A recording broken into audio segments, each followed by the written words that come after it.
आज है 1 मार्च 2024 दिन शुक्रवार। Welcome back to clean news UP. चलिए देखते हैं उत्तर प्रदेश की 25 फटाफट बड़ी खबरों को। गोरखपुर के 141 माध्यमिक विद्यालयों में होगी हाईटेक तरीके से पढ़ाई, सीएम योगी देंगे ये उपहार। मुख्यमंत्री योगी आदित्यनाथ रविवार 3 मार्च को गोरखपुर में माध्यमिक शिक्षा की मजबूती के लिए करीब 25 करोड़ रुपए की परियोजनाओं का उपहार देंगे। वो 26 माध्यमिक विद्यालयों में प्रोजेक्ट अलंकार के कार्यों और 141 माध्यमिक विद्यालयों में प्रीमियम स्मार्ट क्लासरूम का शिलान्यास करेंगे। शिलान्यास के ये कार्य राजकीय जुबली इंटर कॉलेज में रविवार पूर्वाह्न प्रस्तावित स्मार्टफोन व टैबलेट वितरण समारोह के मंच से होंगे। यूपी के अधिकारियों को अब 21 प्रकार का भत्ता, शासनादेश जारी। उत्तर प्रदेश के न्यायिक अधिकारियों को अब 21 प्रकार का भत्ता मिलेगा। इसमें इंटरमीडिएट तक पढ़ने वाले 2 बच्चों के लिए बाल शिक्षा भत्ता दिया जाना प्रमुख है। मुख्यमंत्री से कैबिनेट बाय सर्कुलेशन प्रस्ताव को मंजूरी मिलने के बाद अपर मुख्य सचिव नियुक्ति एवं कार्मिक डॉक्टर देवेश चतुर्वेदी ने शासनादेश जारी कर दिया है। न्यायिक अधिकारियों को मकान निर्माण अग्रिम, बाल शिक्षा भत्ता, नगर प्रतिकर भत्ता, अतिरिक्त प्रभार भत्ता दिया जाएगा। 60,000 करोड़ रुपए के निवेश से 3,000 नौकरियां, इन जिलों के लिए अवसर। ग्राउंड ब्रेकिंग सेरेमनी 4.0 के तहत उत्तर प्रदेश में फ्रूट प्रोसेसिंग सेक्टर में 60,000 करोड़ रुपए से अधिक का निवेश धरातल पर उतारा गया। इसके तहत सिर्फ बड़े प्रोजेक्ट से ही प्रदेश में 3,000 से अधिक रोजगार के अवसर मिलेंगे। ये नौकरियां बिजनौर, मुजफ्फरनगर, संडीला, बरेली और बागपत जैसे जिलों में सृजित होने जा रही हैं। कोका कोला के लिए भारत का सबसे बड़ा बॉटलर SLMG यूपी में एक और sugar syrup, juice manufacturing, pulp extraction और बॉटलिंग यूनिट स्थापित कर रहा है। हर जिले में अब साइबर क्राइम थाना, यूपी देश का पहला राज्य बना। मुख्यमंत्री योगी आदित्यनाथ ने कहा कि पिछली सरकारें दंगाइयों की हमदर्द रही। इस कारण दंगाइयों के लिए काल कहे जाने वाले PAC बलों की कंपनीज को समाप्त करने की कोशिश की गई। वो लोक भवन सभागार में यूपी पुलिस से संबंधित 2,310 करोड़ की 144 परियोजनाओं के लोकार्पण और शिलान्यास के अवसर पर पुलिसकर्मियों को संबोधित कर रही थी। यूपी में आउटसोर्सिंग और संविदा कार्मिकों के न्यूनतम वेतन पर फैसला 1 माह में। यूपी में अपर मुख्य सचिव नियुक्ति और कार्मिक डॉक्टर देवेश चतुर्वेदी के साथ राज्य कर्मचारी संयुक्त परिषद की बैठक में कर्मचारियों के लंबित मुद्दों पर सार्थक निर्णय लिए गए, जिसमें आउटसोर्सिंग व संविदा कर्मचारियों के लिए न्यूनतम वेतन सेवा नियमावली पर 1 माह में निर्णय कराने की बात कही गई। 6.5 करोड़ रुपए से बनेगा ऑडिटोरियम, हमारे भाषा पुस्तकालय की 50,000 किताबें होंगी डिजिटल।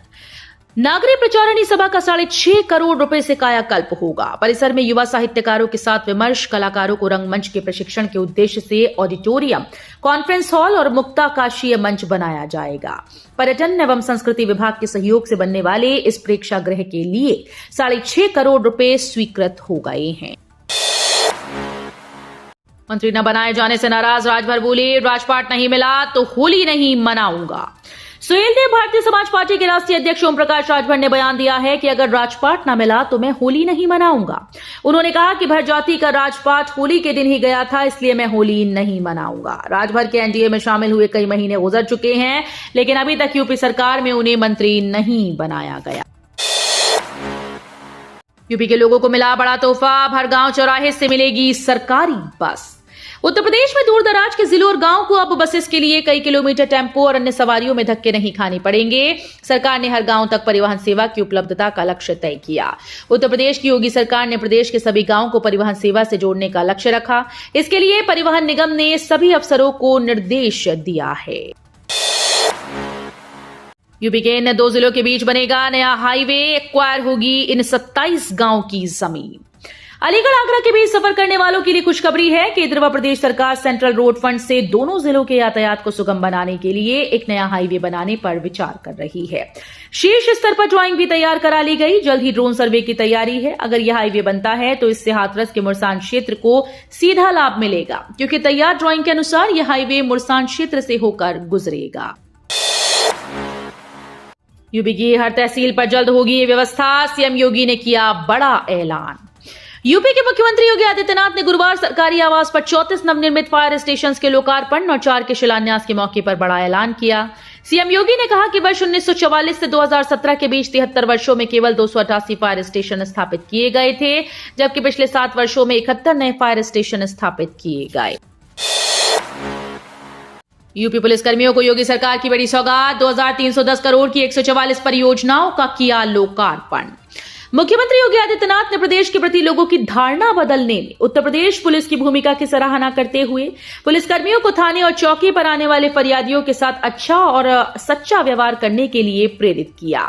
लोक भवन में बुधवार को मुख्यमंत्री ने पुलिस की अवस्थापना सुविधाओं के लिए 2310 करोड़ रुपए की 144 परियोजनाओं का शुभारंभ व लोकार्पण किया। रिलायंस ग्रुप कानपुर में बनाएगा 10 नए इलेक्ट्रिक व्हीकल चार्जिंग स्टेशन, नगर निगम के साथ एमओयू साइन। इलेक्ट्रिक वाहनों की लगातार बढ़ती संख्या को देखते हुए कानपुर में अब नए इलेक्ट्रिक चार्जिंग स्टेशन बनाए जाएंगे। कुल 10 नए इलेक्ट्रिक व्हीकल चार्जिंग स्टेशन बनाए जाएंगे। ये चार्जिंग स्टेशन रिलायंस ग्रुप बनाएगा। रिलायंस ग्रुप और नगर निगम के बीच एमओयू हुआ। कानपुर शहर में अभी 2 इलेक्ट्रिक चार्जिंग स्टेशन हैं। कानपुर में अब रोबोट बुझाएंगे आग। संकरी गली और तंग इलाकों में दमकल विभाग को मिलेगी मदद। औद्योगिक राजधानी कही जाने वाले कानपुर में दमकल विभाग की टेंशन खत्म होने वाली है। अब रोबोट के जरिए आग लगने की घटनाओं पर काबू पाया जा सकेगा। नई तकनीक को अमली जामा पहनाने की कवायद शुरू हो गई। रोबोट को रिमोट से काबू किया जा सकेगा। गर्मियों के दौरान संकरी बिल्डिंग्स में अक्सर आग लगने की घटनाएं सामने आती हैं। आग की वजह से जान और माल के नुकसान की भी बात सामने आती है। गोरखपुर में भारत नेपाल मैत्री संबंधों पर होगी international seminar. Maharana Pratap degree college Jungle Dhusad में आज शुक्रवार को 3 दिवसीय इंटरनेशनल सेमिनार का शुभारंभ किया जाएगा। भारत नेपाल सांस्कृतिक अंतर संबंधों की विकास यात्रा अतीत से वर्तमान तक सब्जेक्ट पर होने वाली सेमिनार में भाग लेने के लिए नेपाल से 24 विद्वान गुरुवार को गोरखपुर पहुंचे। इस संबंध में जानकारी देते हुए सेमिनार के कोऑर्डिनेटर डॉक्टर पद्मजा सिंह और डॉक्टर सुबोध कुमार मिश्र ने बताया कि महाराणा प्रताप डिग्री कॉलेज के प्रिंसिपल डॉक्टर प्रदीप कुमार राव की देखरेख में सभी तैयारियां पूर्ण कर ली गई हैं। लखनऊ हाईवे में गर्रा नदी पर बनेगा एक और पुल, जाम से मिलेगी राहत। राष्ट्रीय राजमार्ग NH-24 बाईपास पर गर्रा नदी पर दूसरे पुल के निर्माण की प्रक्रिया शुरू हो गई है। अभी यहां पर सिंगल पुल से दोनों तरफ के वाहन गुजारे जा रहे हैं। इससे कई बार यहां भीषण जाम लगा रहता है। पुल के लिए NHAI ने टेंडर प्रक्रिया पूरी कर ली है। निर्माण एजेंसी को 1 साल के अंदर पुल बनाकर देना होगा।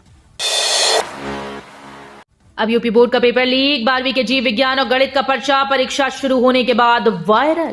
यूपी में पुलिस भर्ती परीक्षा के बाद अब यूपी बोर्ड की 12वीं का पेपर लीक हो गया। 12वीं के जीव विज्ञान और गणित का पेपर गुरुवार को परीक्षा शुरू होने के 1 घंटे बाद आगरा में व्हाट्सएप पर वायरल होने लगा।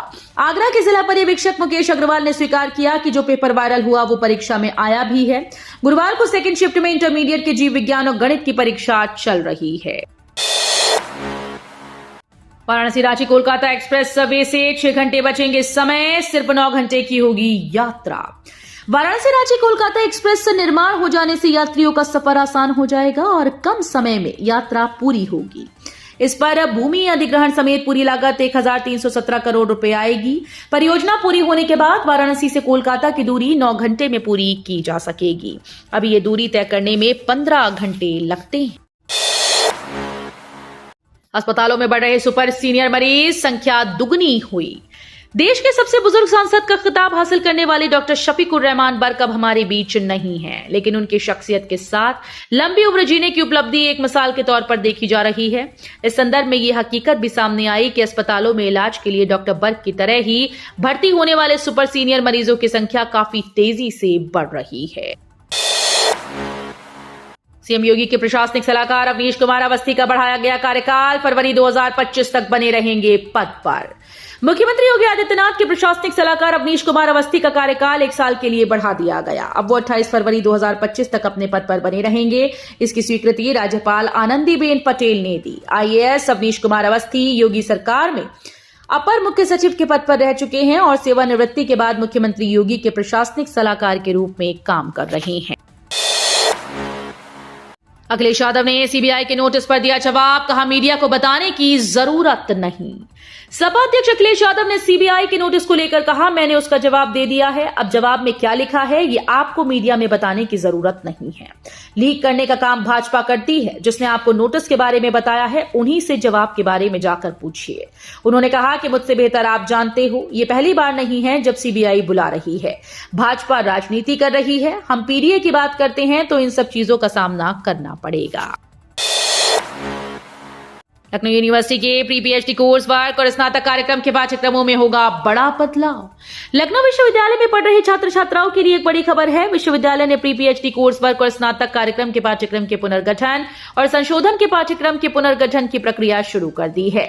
नए पीएचडी अध्यादेश और स्नातक अध्यादेश की हालिया मंजूरी के बाद विश्वविद्यालय ने शैक्षणिक ढांचे को बदलने की प्रक्रिया शुरू कर दी। जल्दी तहसील स्तर पर फायर स्टेशन वाला पहला राज्य होगा यूपी, सीएम योगी बोले। सीएम योगी ने कहा कि जल्द ही उत्तर प्रदेश पूरे देश में ऐसा राज्य होगा जहां तहसील स्तर पर फायर स्टेशन होंगे। हमने कानून व्यवस्था में व्यापक रिफॉर्म के कार्यक्रम को आगे बढ़ाया है, साथ ही उनके आधुनिकीकरण के लिए समयबद्ध तरीके से कार्यक्रम आगे बढ़ाए गए। उसी का परिणाम है कि प्रदेश में आज अग्निशमन विभाग प्रदेश की इमरजेंसी सेवाओं में एक बेहतरीन सेवा प्रदान करने के लिए अपने आप को तैयार कर रहा है। राफेल से भी advance fighter jet F-15EX, America ने दिया भारत को जबरदस्त ऑफर। भारत इस समय मल्टी रोल फाइटर एयरक्राफ्ट पर फोकस कर रहा है। राफेल और यूरोफाइटर टाइफून पहले ही कंपटीशन में बने हैं। इस बीच अमेरिकी कंपनी बोइंग ने अपना ऑफर दिया है। बोइंग ने कहा कि हमसे नया F-15EX फाइटर जेट लीजिए, साथ ही कम कीमत पर ज्यादा ताकतवर फाइटर जेट मिलेगा। जेल में बंद मुस्लिम कैदी ने राम मंदिर को दे दिया पूरा मेहनताना, चेक से रामलला तक पहुंची राशि। फतेहपुर जेल में बंद मुस्लिम बंदी जियाउल हसन की 1075 रुपए की श्रद्धा राशि रामलला के दरबार पहुंच गई। जियाउल ने झाड़ू लगाने के बदले मिले मेहनताने से 1.5 महीने की कमाई रामलला को समर्पित कर दी। जियाउल हसन पुत्र सिराज हसन फतेहपुर के राम जानकीपुरम का रहने वाला है। जियाउल के निवेदन पर जेल अधीक्षक ने 1075 रुपए का चेक बनाकर कार सेवकपुरम भिजवाया है। चेक प्राण प्रतिष्ठा से पहले 17 जनवरी को जारी किया गया है। ये चेक तीर्थ क्षेत्र को प्राप्त हुआ। कैदी का चेक श्री राम जन्मभूमि तीर्थ क्षेत्र ट्रस्ट के खाते में जमा कर दिया गया। यूपी में 1.5 साल से लाखों मरीजों को बांट रहे घटिया दवा, जांच में इस बीमारी की दवा के सैंपल फेल। यूपी के राजकीय अस्पतालों में 1.5 साल से ब्लड प्रेशर, हृदय रोग के मरीजों को बांटी जा रही मेटोप्रोलोल टैबलेट 50 mg जांच में अधोमानक निकली। भदोही जिले में स्थानीय औषधि विभाग ने दावा किया है, दवा का सैंपल जांच के लिए भेजा था जो लैब टेस्ट में फेल हो गया। यूपी मेडिकल सप्लाईज कॉर्पोरेशन ने दवा के वितरण पर रोक लगाकर दवा वापस करने को कहा। तो ये थी आज की 25 फटाफट बड़ी खबरें। अगर आपको न्यूज पसंद आई हो तो वीडियो को लाइक और शेयर जरूर करें। धन्यवाद।